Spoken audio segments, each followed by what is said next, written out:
Tenemos un problema grande en la Argentina en materia de transporte de mercancías, de transporte de personas. Es un sistema que fue completamente diezmado. Argentina es un país que es la octava superficie del mundo y sin embargo no está conectada, ni con rutas y mucho menos con trenes. Si yo ahora te digo Buenos Aires, no sé, Saliquelo, no llego ni a palo en tren. No, No, olvídalo. pero en algún momento sí.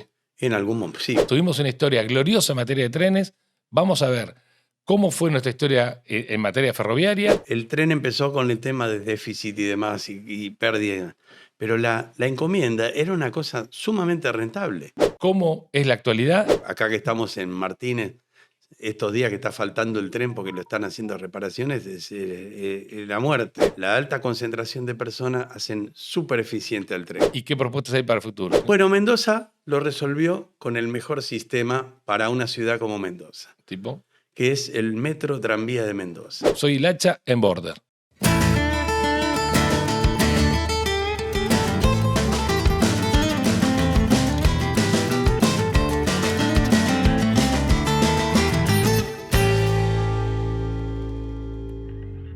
Estamos para tocar el tema ferroviario y entender lo que pasa en Argentina en materia de transportes. Y hoy nos vamos a concentrar en la parte ferroviaria con un experto. Obviamente, cuando uno no sabe, hay que llamar a los que conocen del tema. Así que tengo mi musa inspiradora en materia ferroviaria que se llama Ernesto Falzone. Gracias por venir, gracias por estar. Gracias por invitarme. Y vamos a dedicarles unos cuantos minutos para entender el tema ferroviario en Argentina. Yo creo que tuvimos una historia gloriosa, pero haceme primero si te parece, un diagnóstico del presente. O sea, hoy cómo está la Argentina en materia de conexión ferroviaria, y cuando decimos ferroviario vamos a hablar de mercaderías y personas, ¿no? No sé cómo querés dividirlo, pero lo armamos. Vamos por parte entonces. Y gracias por la invitación, Nacha. El transporte en mercancías en la Argentina está en este momento en una disyuntiva muy grande, en términos de que se habla de privatizaciones, de concesiones, de nada, y hay un enjambre de cosas sin ser un verdadero sistema. Uh-huh. Hay todavía una empresa estatal, el Belgrano Cargas, que concentra algunos tráficos. Hay algunos prestadores privados operando diferentes líneas. Los prestadores privados son en su mayoría empresas que cuando se concesionaron los servicios en los años 90, en vez de ser empresa de logística, de transporte, fueron empresas que hicieron su propia logística, vale decir... Un tren para sí mismo. Digamos. Para sí mismo, exactamente. En la zona del central argentino se lo quedó el Aceitera General de ESA, en la zona del centro pampeano se lo quedó Cargill. El Ferroexpreso Pampeano. Pero ahora déjame, porque la Argentina es grande, decíamos la octava superficie del mundo, y no me queda claro qué mapa ferroviario hay. Si yo tengo que dibujar el mapa ferroviario, estoy en Buenos Aires, quiero mandar una mercadería, un contenedor o lo que sea, a Mendoza en tren. ¿Existe ese tren de carga? Existe ese tren de carga. A Mendoza va, al norte va. Belgrano Cargas y Logística, que tiene la línea San Martín y que puede transportarlo. Lo que pasa es que es un sistema que fue completamente diezmado. Pero llega un tren, hay una locomotora con una vía que va hasta Mendoza. Sí. Y hay otra que puede ir hasta Salta. De hecho, sí, también Belgrano Carga, que puede llegar de Buenos Aires a Salta, de Buenos Aires a... O sea, que el Belgrano Carga que tiene todo el país. Y sí, porque bajo la denominación Belgrano Cargas existe la línea Belgrano original y también la línea San Martín a Mendoza y también toda la línea Urquiza en la Mesopotamia. Uh-huh. Bajo esa denominación de esa organización empresaria. Yo puedo decir que cuando voy en la ruta me encuentro con un ferrocarril de carga, ese es el Belgrano Carga. Puede ser, porque si vas por la zona de Córdoba a Rosario, tenés el nuevo Central Argentino, que es de el grupo de Aceitera General de ESA. Okay. Y en la zona de la provincia de Buenos Aires, centro tenés a Ferrosur Roca, que es del grupo ahora Camargo Correa. Ok, pero lo que sí se perdió es la conectividad con ciudades más chicas. Si yo ahora te digo Buenos Aires, no sé, Saliquelo, no llego ni a palo en tren. No, No, olvídalo. pero en algún momento sí. En algún momento, sí, lógicamente. Ok. Lo que pasa es que se perdió el concepto de hacer otro tipo de tráficos menores en virtud de ir lógicamente, al gran tráfico de cerealero, de blog o de pedrero o ese tipo de cosas, ¿no? Ok, mira, tenemos tiempo. Sí, sí, sí, no hay problema. Vamos a entender bien el tema. ¿Cómo debería ser para que, porque aparte, yo te dije muy livianamente, te mando un paquete por tren y no existe mandar un paquete por tren. No está ni el Lamentablemente correo. tampoco la encomienda es una cosa que cuando se hicieron las privatizaciones ferroviarias en los años 90, directamente se eliminó. Ok. Es más, los servicios que quedaron en manos del Estado no tienen servicio de encomienda. Es algo que no se trabajó. Ahora, el sistema que, después vamos a ver a lo que viene, pero como concepto, las vías son del Estado. Esa es la gran ensalada. ¿Cómo es Esa es la gran ensalada? ensalada que hay. Normalmente las vías eran del Estado Claro. y el coche, lo que se mueve, era privado. Y el servicio de concesión era privado. Cuando se concesionó en los años 90 los ferrocarriles, se trabajó sobre la base de lo que se llama concesiones integrales. Vale decir, la propiedad de la vía y todo lo demás seguía siendo del Estado, pero se concesionó todo. Usted opérela, los vehículos, la vía y todo lo demás. Ujú. Por los años 2005, 2006 empezaron a haber ciertas legislaciones con miras a que lo que quedaba por concesionar o las concesiones que iban a vencer y iban a renovarla, pasar a desdoblar la administración en lo que era una administración de la parte infraestructura y otra administración de la parte material rodante y servicios, de manera tal de que pudiera haber lo que se llamaba un open access, vale decir, vos tenés la infraestructura por un lado, como si fuera un servicio de una ruta. Okay. Alguien que cuide la ruta y la mantenga, y por encima de esa ruta ferroviaria que se operen los servicios con operadores diferentes y que paguen un peaje y que... Y eso es lo que quiere hacerse ahora también.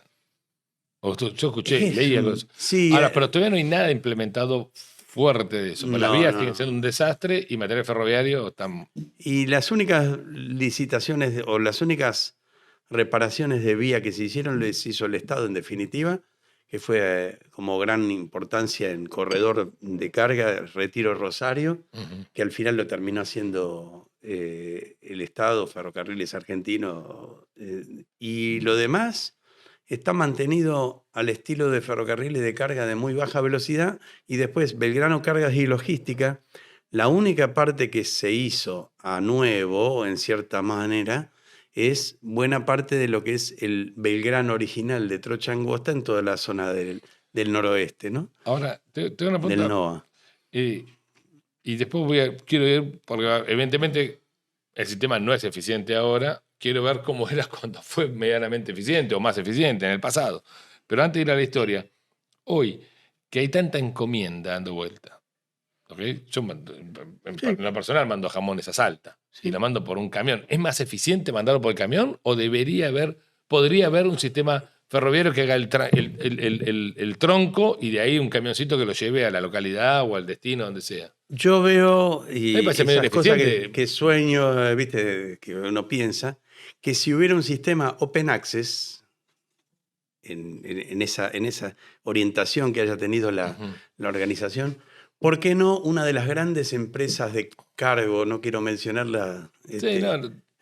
Imagínate. Un Mercado Libre, cualquiera. No, estoy pensando en un Andriani Rail. Okay. O en un cargo, no sé, claro, un vía cargo, qué sé yo, que pueda usar el tronco del transporte de encomienda. Hoy en día con código de barras y QR y todo eso se maneja y se puede hacer ese troncal con un sistema ferroviario. Habrá que ver si el volumen da. Yo creo que para algunas ciudades seguramente. Buenos Aires, Rosario, el volumen tiene que dar. Tiene que dar. Mirá, Yo soy originario de la zona oeste de Capital, Ujú, no de Matadero como vos, pero soy de Villaluro. ujú. Y yo me acuerdo todas las mañanas pasar un tren del viejo ferrocarril Sarmiento del oeste que venía de General Pico y era una locomotora y 9 coches de furgones de encomienda.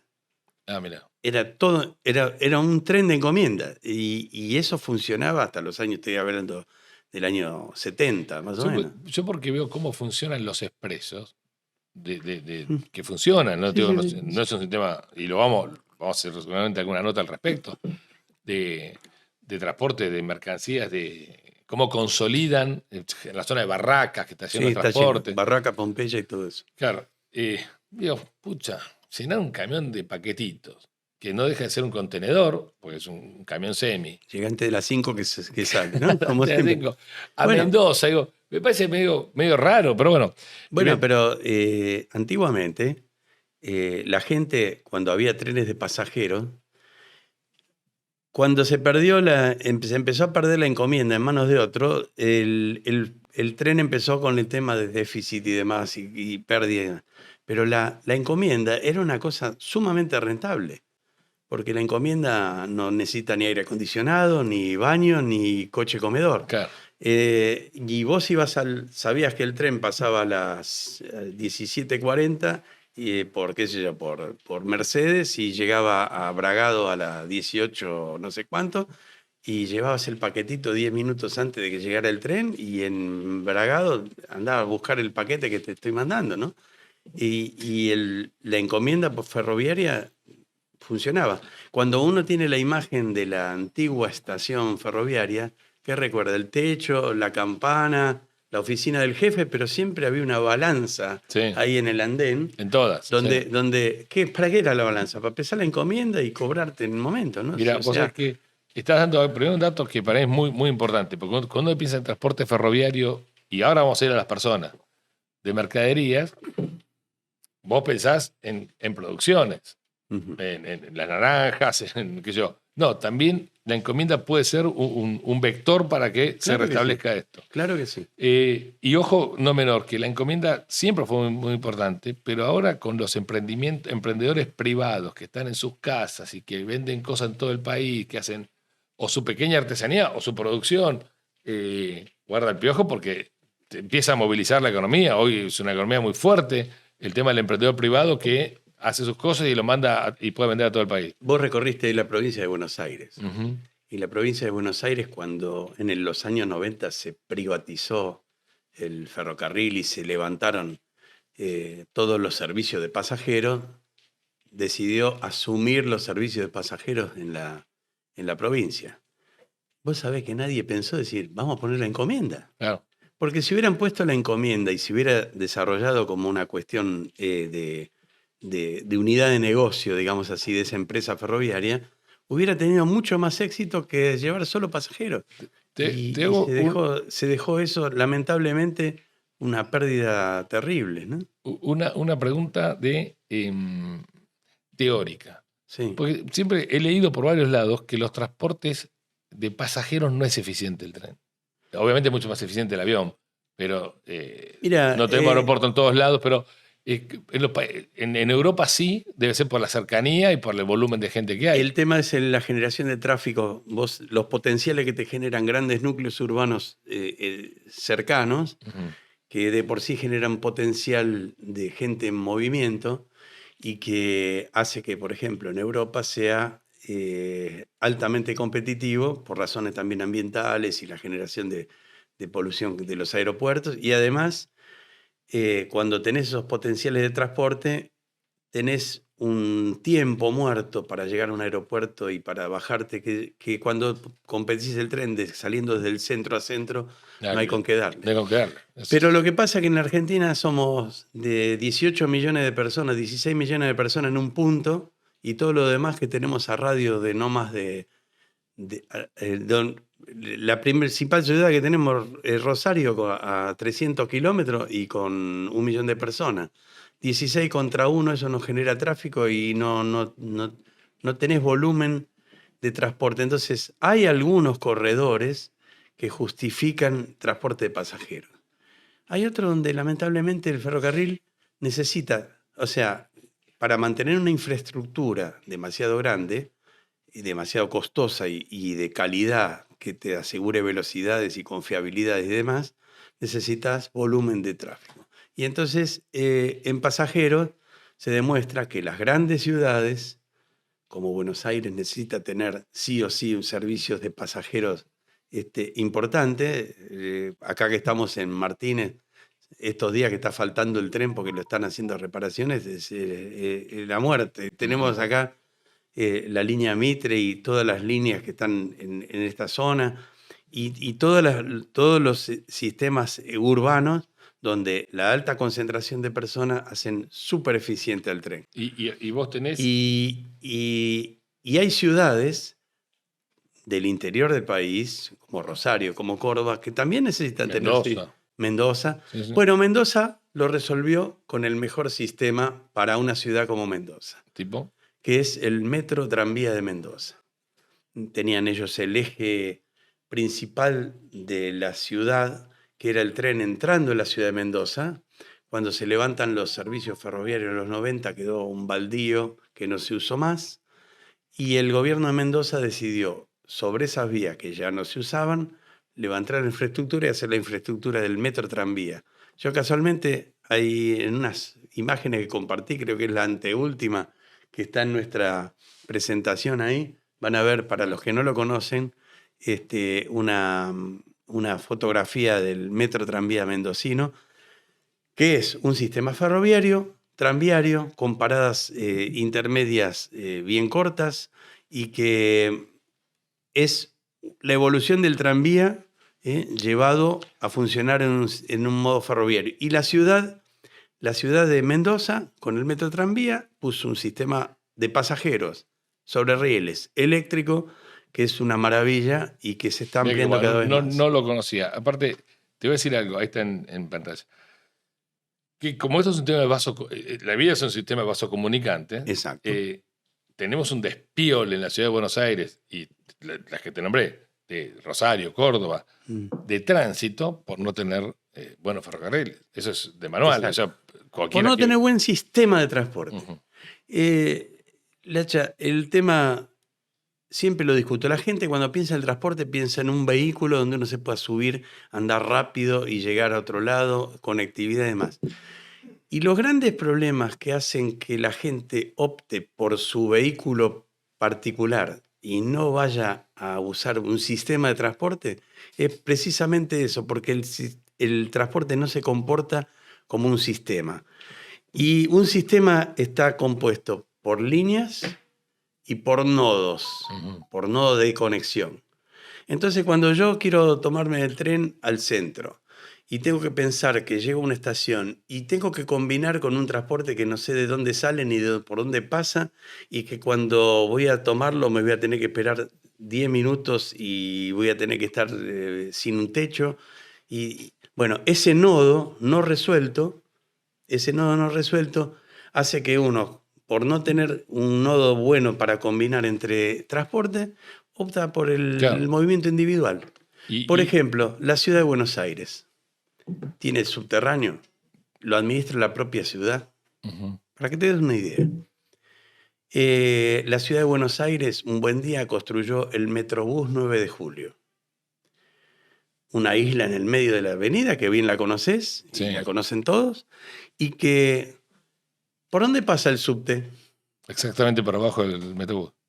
No, pasa por un costado y no hay ninguna conexión directa, ni escalera, que te lleve. Ahora están haciendo el gran nodo, dicen ellos, disculpen, el nodo Obelisco, ¿no?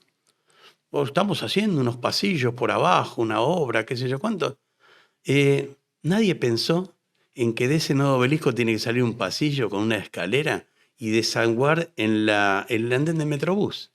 Entonces, no hay conectividad entre los medios. Cualquiera que piense que voy a tomar el subte y tengo que combinar con el Metrobús 9 de Julio, tiene que cruzar sí o sí 50 metros de avenida de 80 carriles, ¿no? Como la 9 de Julio, para poder conectar entre los modos. Entonces mejor me tomo un Uber. Claro. Sí. Perdón. Déjame ir a cuando hicimos las cosas medianamente bien.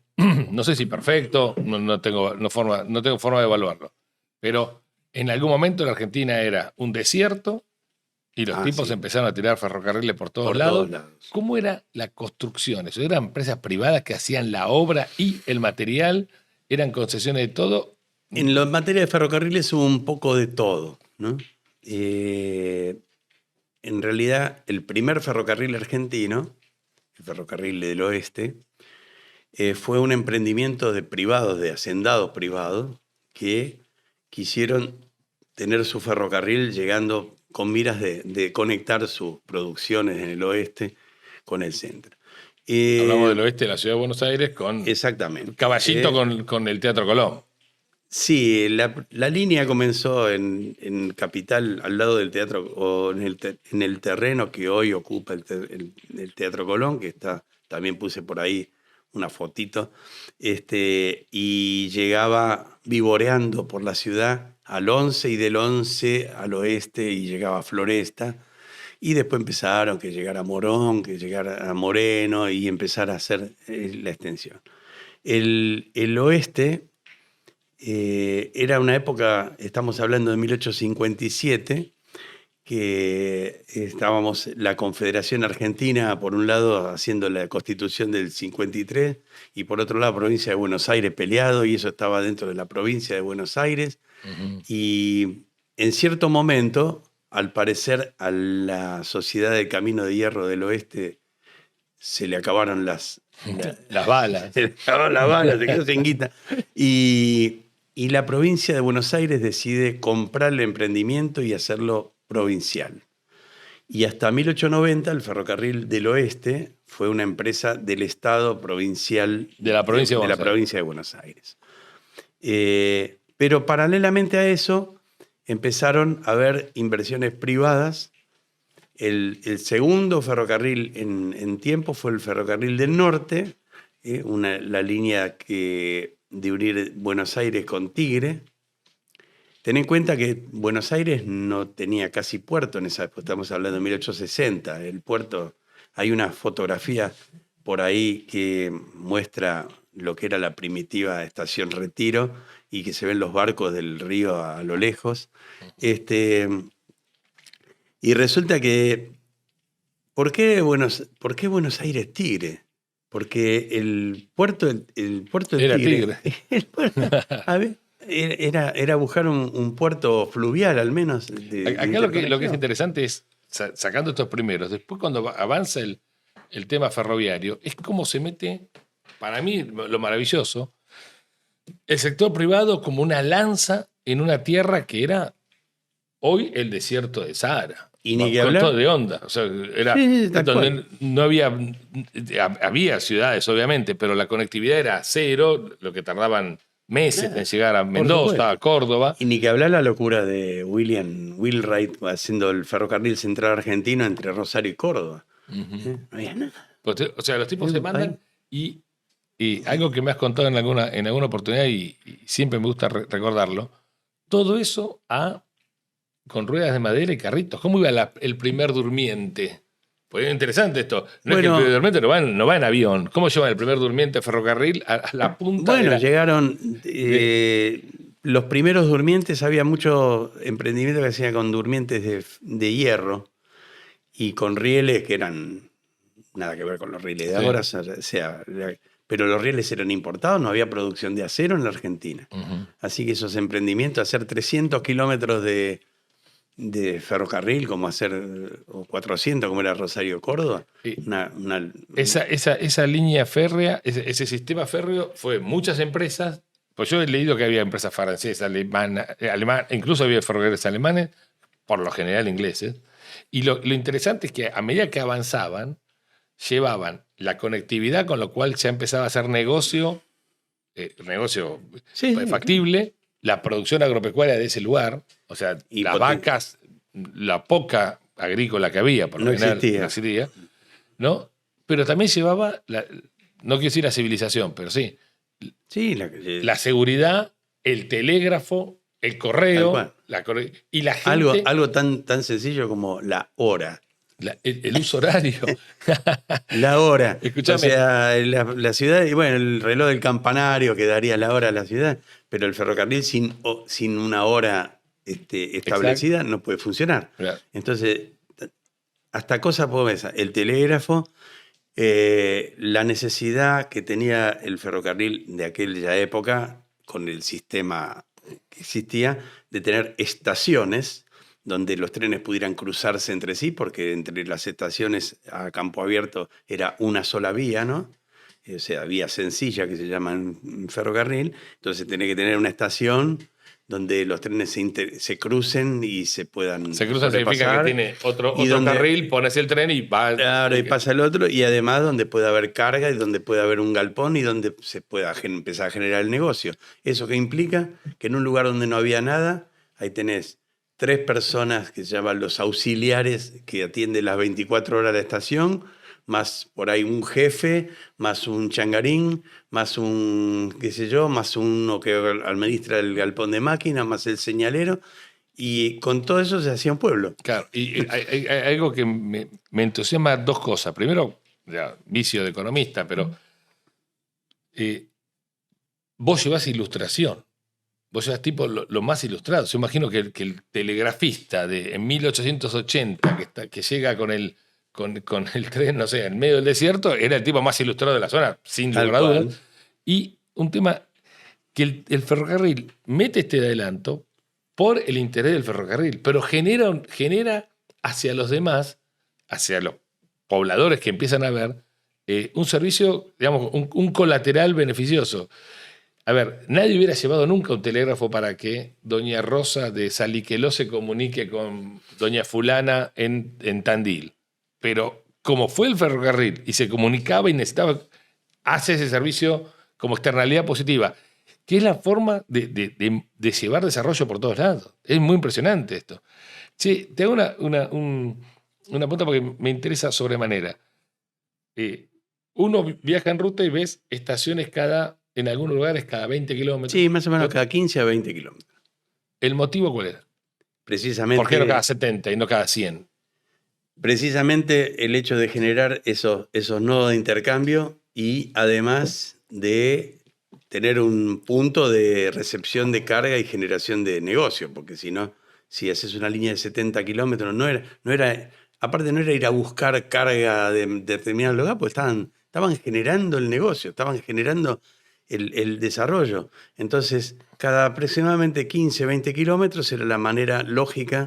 Porque a mí en algún pueblo alguien me dijo que estaba pensado en función de la cantidad de kilómetros que puede caminar la vaca. Si vos lo pones cada 100 kilómetros, la vaca de 50 no la puedes ir a buscar, porque la tipo no camina 50 kilómetros. Si la pones cada 30 kilómetros, 15 kilómetros, te camina un arreo. Bueno, en aquel momento. Y otra cosa de los sistemas de comunicación que tenían en su momento. Los sistemas de secciones de sobrepaso de tren, o sea, entre ambas estaciones vos lo que tenés es una sola vía, ¿no? Uh-huh. Como decíamos. Y el sistema que había de comunicación para liberar esa vía y comunicarse la estación A con la estación B, no existía la electricidad. El país no estaba electrificado, no existía. Entonces, los sistemas de comunicaciones que había en esa época eran sistemas de magneto, o sea, de un aparato que vos le das manija a mano y vos podías transmitir a través de la línea telegráfica una señal eléctrica a la otra y avisarle de que tenías un tren para despachar y venir. Entonces, esas distancias tenían que ver también con los sistemas de comunicación que había entre estaciones. No existían. Uno piensa. Es muy impresionante porque nosotros imaginamos la historia del ferrocarril o toda la historia de con los adelantes de ahora. No, o sea, como que Wilrad le mandaba un mail, claro, sí. un WhatsApp. Sí, loco, mandame más durmiente que me quedé sin. No, impresionante. Y la cuestión era.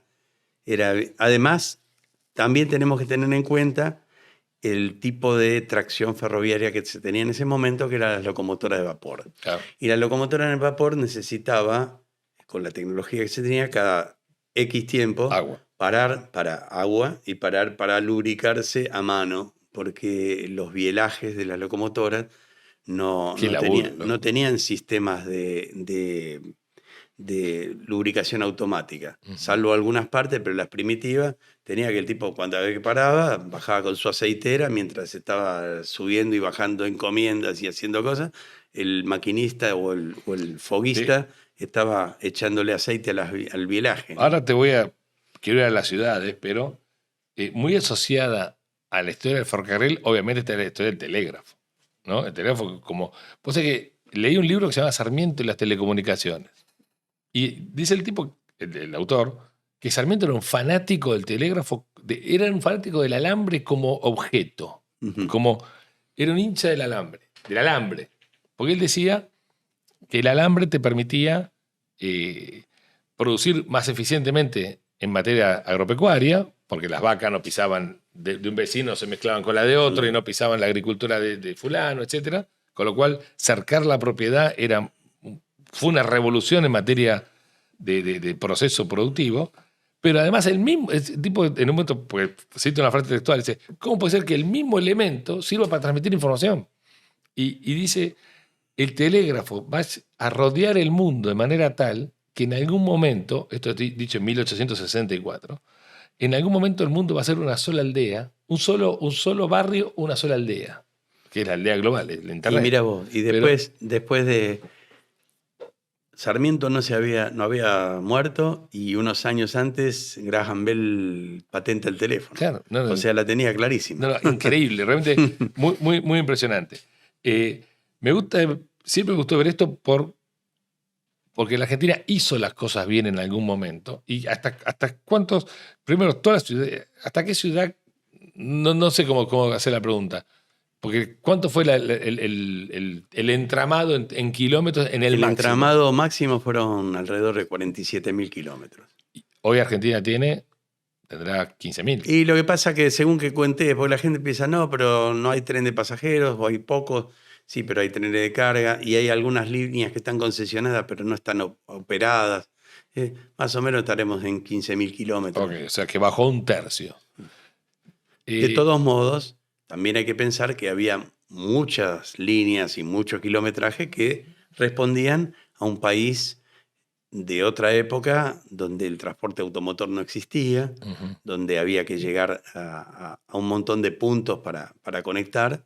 Y quizá hoy en una matriz de transporte actual hay una serie de conexiones ferroviarias que no tienen sentido si uno tiene que el tramo corto, o sea, las últimas millas, las podés hacer por camión para aportarle carga al ferrocarril Sí, que haga ahora el vamos transporte grueso, ¿no? a lo multimodal, Y hacer esa pero, cuestión pero intermodal. yo quiero ponerme en esa situación donde veo la dificultad en 1850, 1860, con la Constitución, y el logro en 1930, esto apareció en 1940, los 47.000 Sí, kilómetros. sí, pero ya para 1914 ya estaban Eh, en gran medida. te pregunto, La explosión fue 1880-1914, aparte de pensar que son 37 años infernal.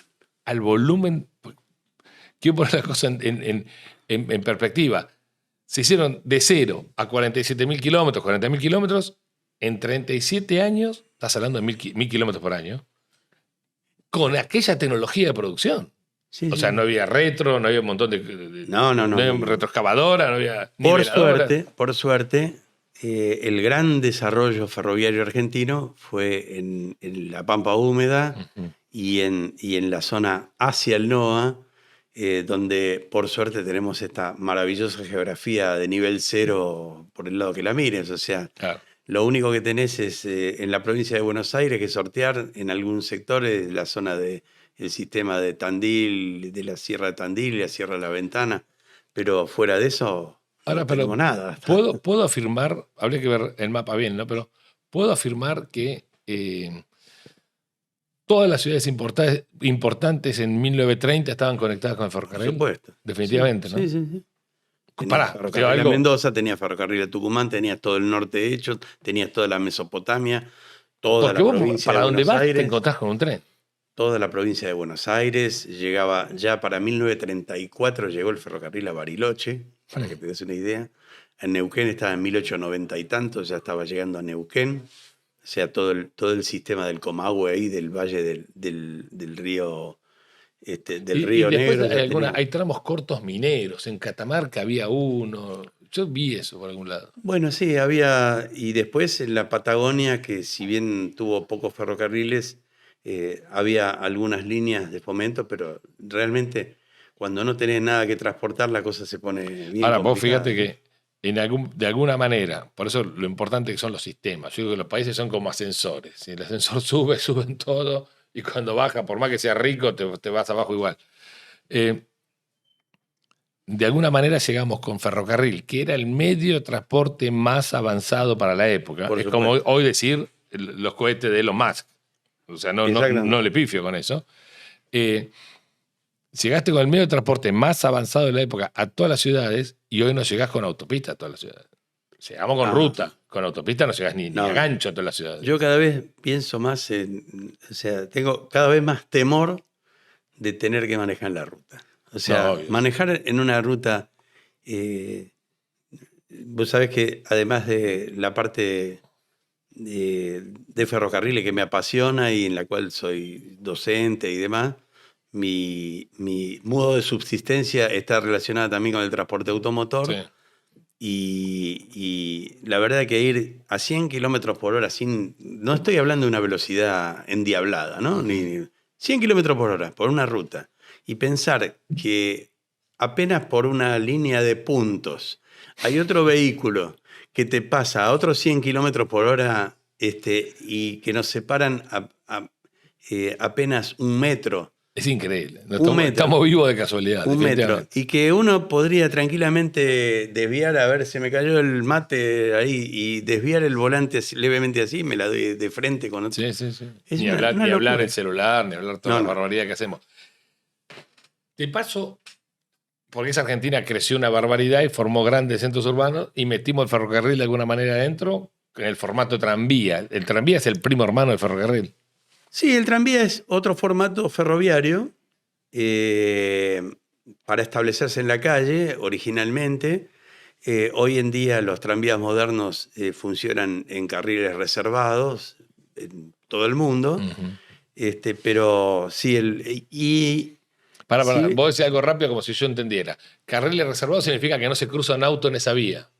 es Eso, igual que pensar en Metrobús. el Metrobús, un carril exclusivo donde circulan los tranvías por ahí. Pero históricamente el tranvía compartías con personas, con animales, con Compartía. todo. Vos sabés que increíblemente en Buenos Aires, por los años 20, 30, la mayoría de las avenidas tenían carril reservado. Mm.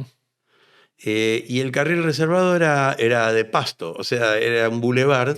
Por arriba iba el tranvía solo. Avenida San Martín, Avenida Rivadavia, hasta Liniers y demás, Avenida Que Alberdi, al viejo tranvía, el viejo bulevar del medio. que tenía las vías Ujú. y el tranvía iba por ahí Ahora, solito. Pero después, el hecho del incremento del tráfico automotriz hizo asfaltar todo eso y que los tranvías tuvieran que compartir con los vehículos, y la cosa empezó a complicarse más. Ahora, en todo el mundo, los tranvías, en su mayoría de los recorridos, van por su carril reservado, ujú. que es una gran ventaja respecto de los carriles de Metrobús. ¿Por? ¿Por qué? Porque los tranvías tienen un ancho de 2,60 m, pero van por su vía y no necesitan tener desplazamientos laterales. Entonces el carril puede ser de 2,60 m. En cambio, cuando tenés un vehículo que tiene dirección y que necesita su movimiento lateral para dirigirlo, los carriles tienen que ser de 3,5 m. Y vos, que siempre despotricás contra Avenida Juan B. Justo, Oh, si por el Metrobús de Juan B. Justo fuera una línea tranviaria, tendría por lo menos un metro menos de cada lado, claro. no robándole Yo digo, mi teoría es que el día, ojalá Dios quiera, no haya nunca, por supuesto, el día que en Argentina haya una guerra civil empiezan a Juan B. Justo. Y empiezan por el tránsito, ¿viste? La gente va a decir, no, empezaron porque No, aparte es los libertarios se pelearon con los zurdos. No, son aparte es un libertinaje total. una furgoneta Estaciona que todo le el entró una mundo, moto. todo el Escuchame, mundo, ahí en la zona, vos que la recorres normalmente, en la zona de Warnes, ahí hay nada. taller, la gente ocupándola, no hay ningún tipo Ahora, de control de tránsito. ¿cómo llega? Porque Buenos Aires llegó a tener mucha línea ¿Tranvías? de tranvías, 900 kilómetros. 900 kilómetros. Pero yo tengo una pregunta, yo estaba vivo en 1880, digo, no sé cuándo empezaron los tranvías. 1870, exactamente. Que lo llamaba al intendente, decía, loco, que pone una línea férrea hasta la cancha de Chicago, el loco me dejaba. Bueno, en 1868, Buenos Aires dicta una ley de tranvías, de cómo ordenarla y cómo hacer las concesiones. Ujú. Y el negocio ya funcionaba en todo el mundo. Buenos Aires había tenido unos intentos previos de tranvías a eso, pero no eran de sistema urbano para viajar de punto a punto cualquiera, sino que la primera línea de tranvía fue precisamente pensada en 1862. Ujú. El ferrocarril del norte de Buenos Aires a Tigre salía de Retiro. Retiro quedaba lejos. O sea, Buenos Aires se acababa a la altura de Córdoba, por ahí, y Retiros era lejos. Era Eh, 2 kilómetros más, mínimo. había que caminar. Entonces, la empresa del ferrocarril del norte decide poner un servicio de tranvías a caballo, el primero que hubo, desde al lado de la Plaza de Mayo hasta Retiro. Mirá vos. En principio, exclusiva para sus pasajeros. Pero después empezaron a decir, no, pero hay gente que lo quiere usar para ir. Tranvía a caballo es, lo Por tira el supuesto. caballo un vagón sobre un riel. Sí. Un No es una vehículo. carreta. No. Rieles, un vehículo que rueda, un coche que rueda sobre rieles, y aprovechando a Buenos Aires que es plana, con 2 caballos, iba perfecto. Lo interesante, Y- una pavada. Sí, La fricción entre una rueda de metal y el riel 10 veces menos que un neumático sobre el Claro. camino. Claro, Entonces, lo empuja a algo mucho más liviano. el caballo pega un tirón y el vehículo no para más. Mm. ¿eh? Hay que frenarlo más Claro. que traccionarlo. Y en Buenos Aires, ya que lo traes, dice, che, pero había lugares donde hay subida. Y donde hay subidas, quienes lean un poquito de literatura porteña van a encontrar un personaje que se lo menciona por ahí, que se llama el cuarteador, de donde viene la cuarta de remolque esa, Ah, mirá ¿eh? vos. Que era un tipo que estaba ante una subida, que estaba esperando, por ejemplo, en los tranvías, con un caballo adicional. Y entonces venía andando con el caballo y el tipo se le ponía a la par, enganchaba sin. Es como ahora los autos híbridos, que uno arranca el motor o no Ujú. arranca y uno no se da cuenta. Bueno, parece ser que la gracia era que el cuarteador tenía que engancharse con su tercer Sin el caballo, golpe. sin que pegara un tirón, y subir el tranvía por una cuesta. Y cuando llegaba ahí lo desenganchaba y se volvía abajo. Y de ahí viene la cuarta.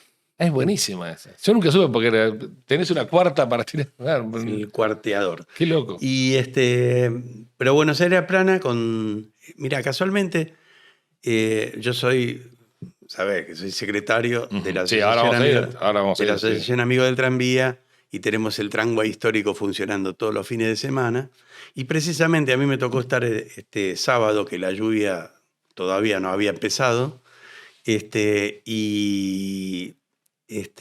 y se entabló una linda charla con gente que preguntaba sobre los tranvías de caballos.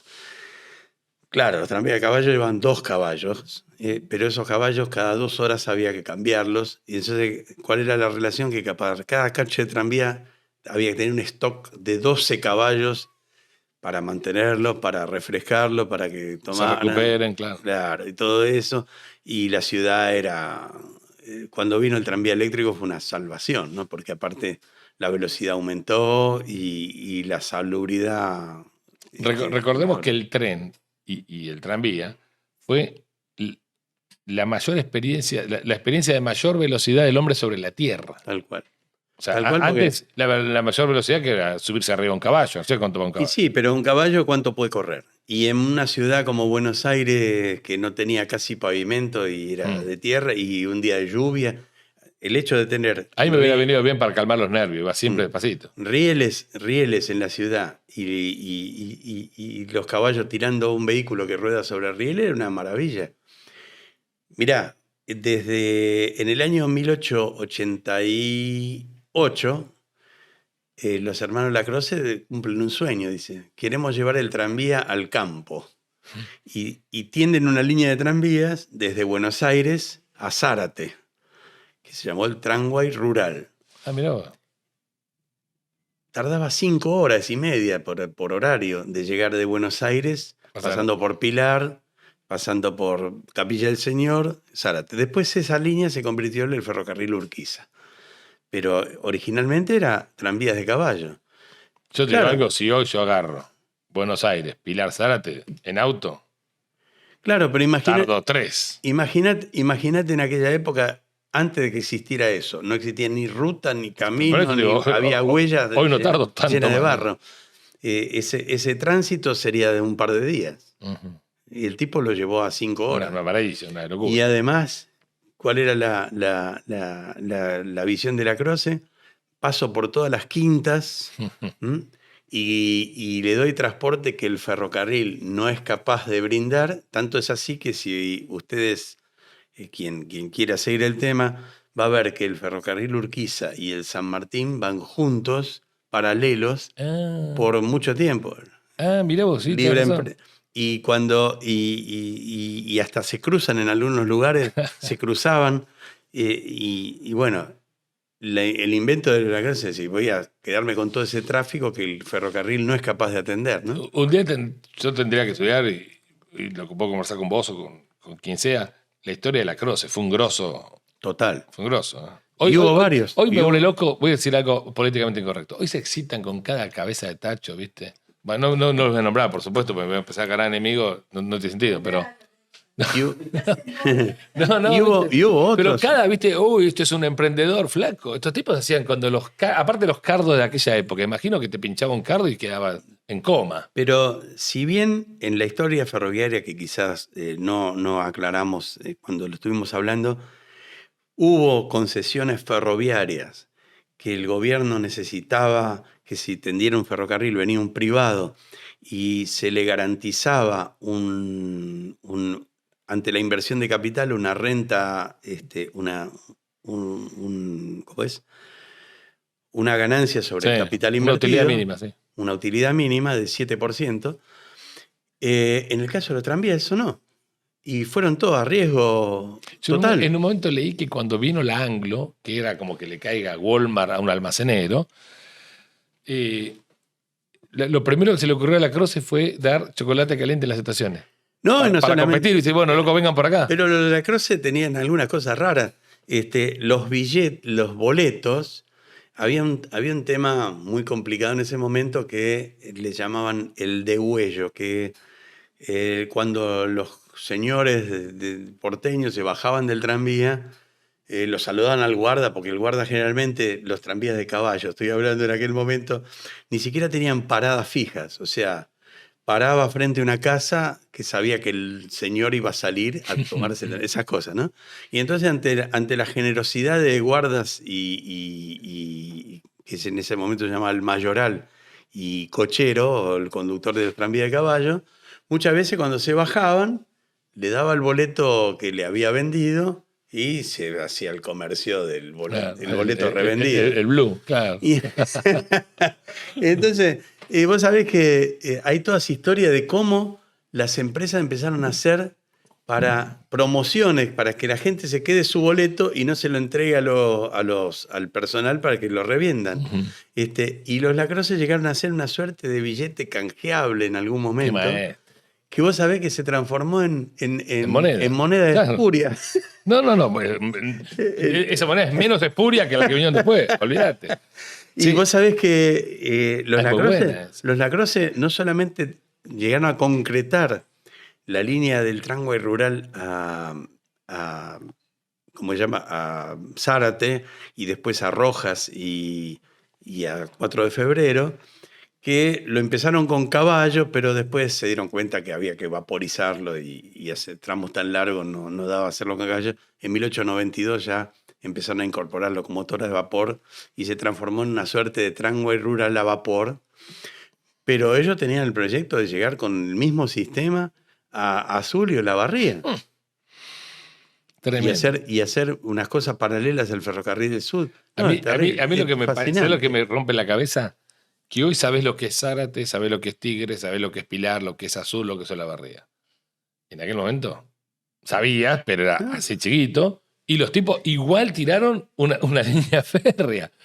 Vos me decís, a mí no te muevo una carretilla. O sea, ¿qué nos pasó en la cabeza? Eso es algo que para mí no tiene solución. Y ellos llenaron la ciudad de Buenos Aires con el intrincado tranviario, con la ley de tranvías.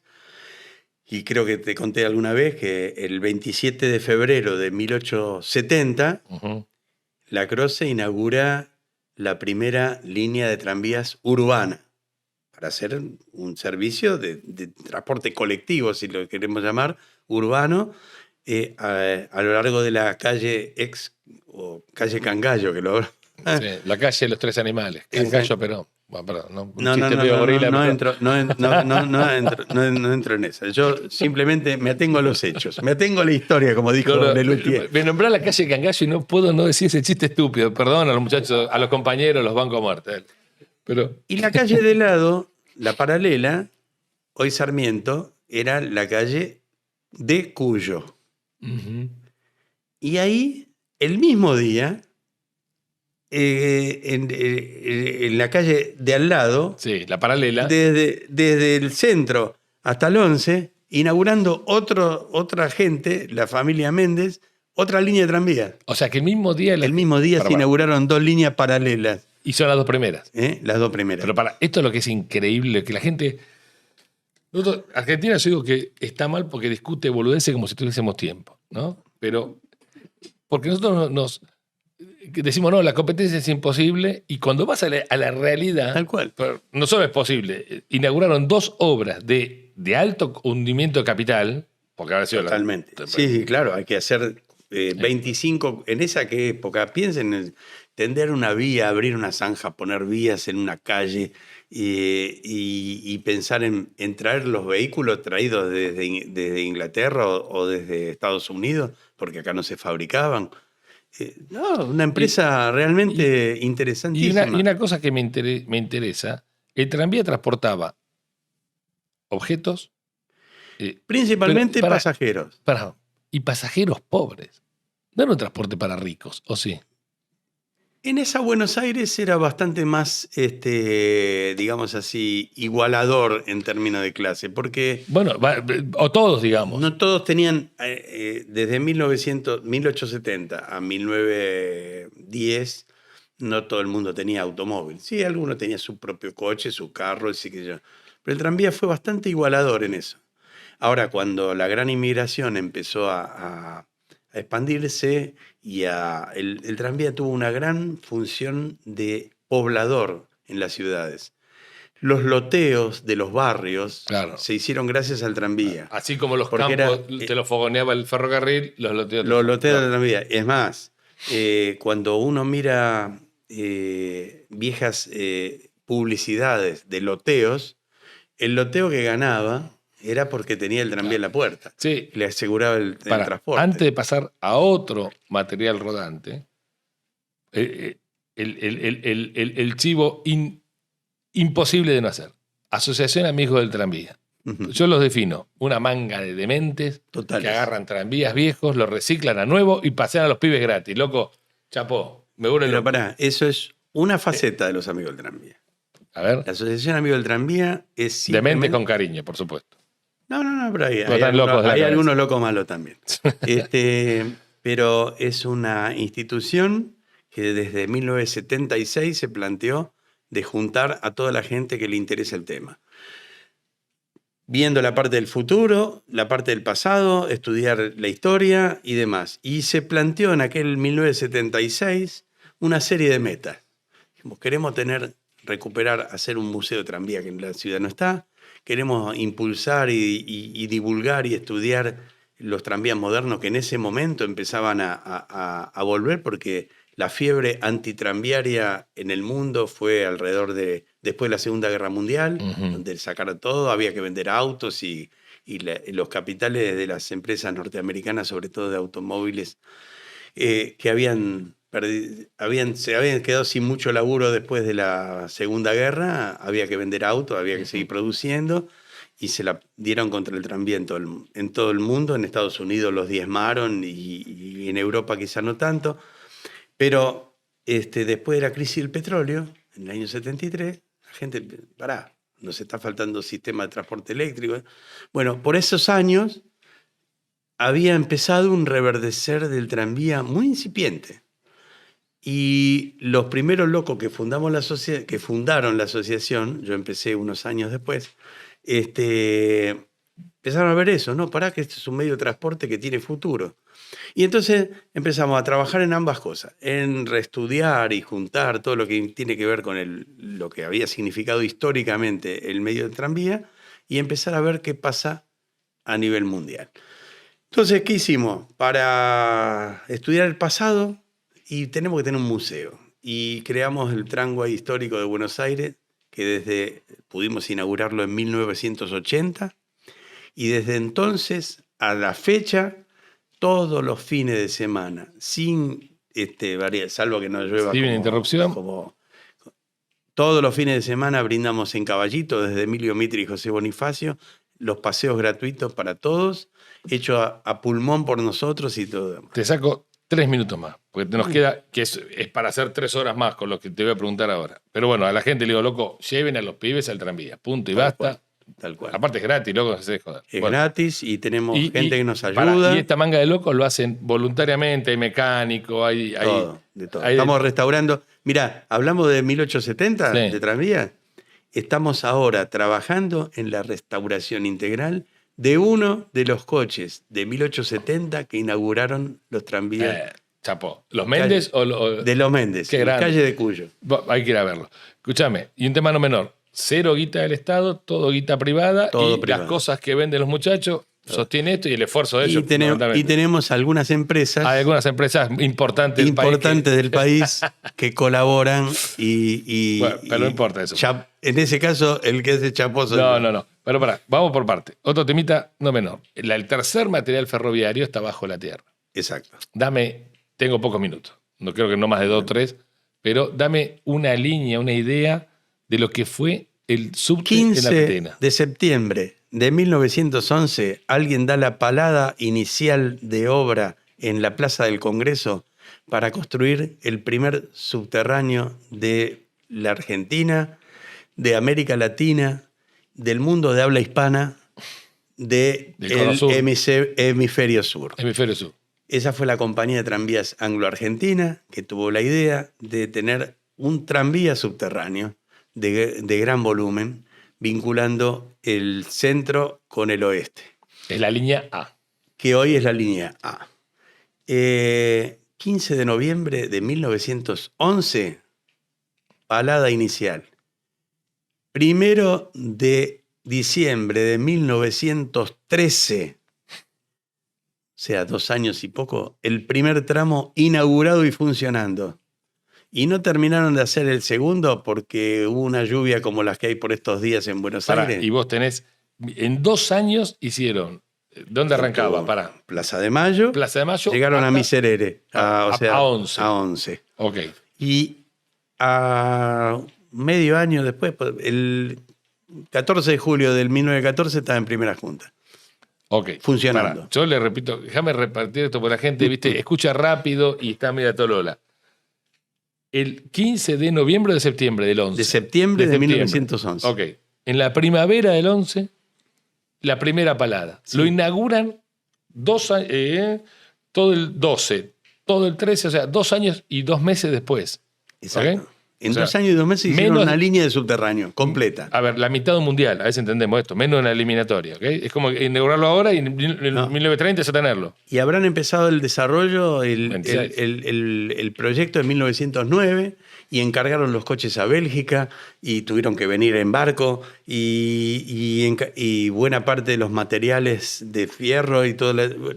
Los coches estos de que yo conocí de madera, eran belgas. Eran la mayoría belgas. Después le compraron la porquería a los chinos y están todos ahogándose. Me parece bien. Pero pará, 1913. Y después en el 14, un año después, termina en el trazado original que conocimos nosotros hasta primera junta. Hasta que Macri extendió. Y después, el de 1 de enero, por ahí de 1915, la línea A cumplió su objetivo original, que era ser un sistema, y acá es donde está bien usado el nombre, de premetro, que era el subterráneo llegar a Primera Junta, desenganchar los primeros 2 coches, subir por la rampa que está en Primera Junta y en Avenida Rivadavia y Emilio Mitre, y seguir por Rivadavia como tranvía hasta La Carra. O sea que en 1915 vos podías en La Carra y Rivadavia, ahí subirte, o en Floresta, subirte a un tranvía de los de formato subterráneo, ir por la calle andando, de repente se metía en el túnel y se integraba con el otro coche del tren y llegaba hasta Plaza de Mayo. Eso era cibernético. Totalmente. Ahora, y guíame una cosita más y ya ¿cómo es? No, te voy a liberar y vamos a hacer otra porque tenemos que hacer la cosa multimodal que no lo hemos hecho. Totalmente. Y es muy importante. Todo esto era esfuerzo privado. Totalmente. Una inversión privada total, la del Anglo. Totalmente. Y un tema no menor. Ahora estamos debatiendo el soterramiento del... Pará una cosa. Sí. El ferrocarril oeste llegaba a 11 y tenía el mismo proyecto, que quería llegar con pasajeros al centro y con cargas al puerto. Y como 2 proyectos de semejante tunelación por la misma vía no se podía, llegar a un acuerdo. El Anglo hizo la parte de pasajeros, que es la línea A, y desde 11 hasta el puerto hay un túnel que va 2 niveles abajo, que es el túnel de carga del ferrocarril oeste, que podía conectar 11 con el puerto. Y se hicieron las 2 obras en simultáneo. Por ahí pasó ese tren que en la época de los 90, porque mi hijo se me decía, abajo abajo de la línea A, está en el 3er nivel de subsuelo, está el túnel de carga. ¿Y eso fue hecho en 1900? Todo en 1913, 1912-13. Y algo que la gente pasa por alto, yo creo que la guerra civil va a empezar o en la Juan B. Justo o en la barrera de Nazca con el Sarmiento, que es el impenetrable, el intransitable. Vos pones un ejército y no pasa. O sea, vos querés invadir la Argentina, si vienen los invasores por Nazca, los reventamos en el Sarmiento. Lo que hace falta, Lacha, es la trinchera, del mismo modo que está entre porque hay un soterramiento. Desde 11 a Caballito va en trinchera el ferrocarril. Y ya el ferrocarril oeste había previsto los terrenos desde Caballito hasta Villaluro, que hay espacio en terreno para seguir con la trinchera en toda esa extensión. Es la obra fundamental que necesita Buenos Aires. Maestro, listo. Yo me quedaría hablando ramal por ramal hasta toda Argentina, pero haremos otro. Un montón de cosas. Desde ya agradecido por la invitación. Vayan a Caballito a pasear el tranvía. Quienes quieran estudiar sobre trenes, vayan a la biblioteca de los amigos del tranvía. Busquen amigos del tranvía en internet. No voy a andar dando dirección ni nada. Y van a tener todo por aprender. Vos sabés que allí estaremos. Y bueno, creo que para la gente que nos sigue acá en Border es muy, muy importante esta historia. Y conocer que la Argentina tuvo una historia gloriosa en materia ferroviaria. Y bueno, trataremos de repetirla. Así que bueno, aprendimos bastante, Capo. Muchísimas gracias. Gracias. Muchas gracias. Mucho like, denle like, se suscriben y nos vemos en la próxima de Border. Chao.